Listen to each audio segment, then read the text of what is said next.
In-flight engine fires.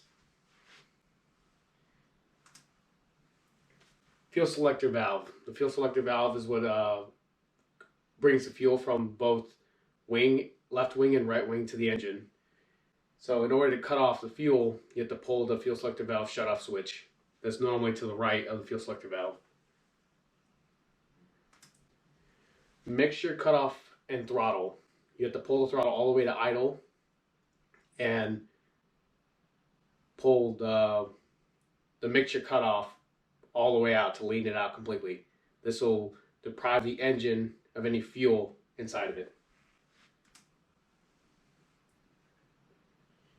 Ignition and flaps. Make sure you turn off the ignition so that the aircraft does not turn on while in flight, because leftover fuel that could be in the combustion engine could start the engine again from the prop spinning.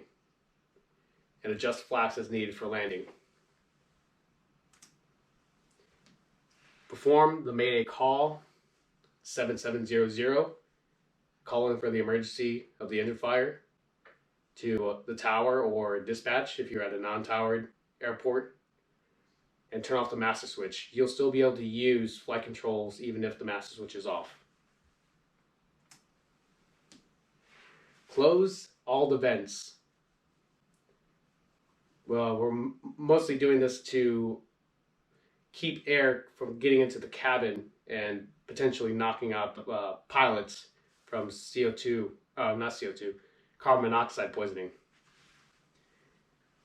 You're also preventing more air getting into the engine. Airspeed.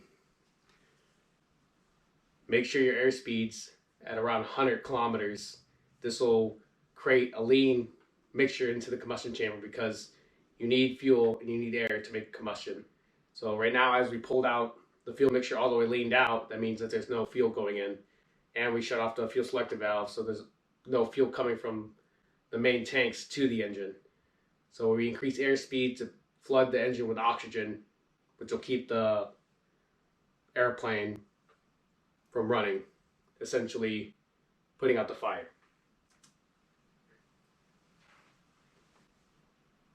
Emergency landing and extra steps.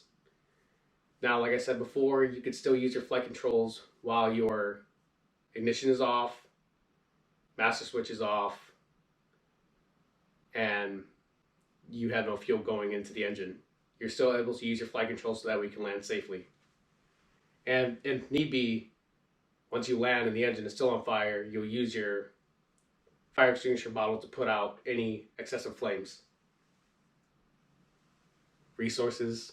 I got it from emergency publications for C-172 and YouTube for the King's Course and another C-172 emergency flight ops.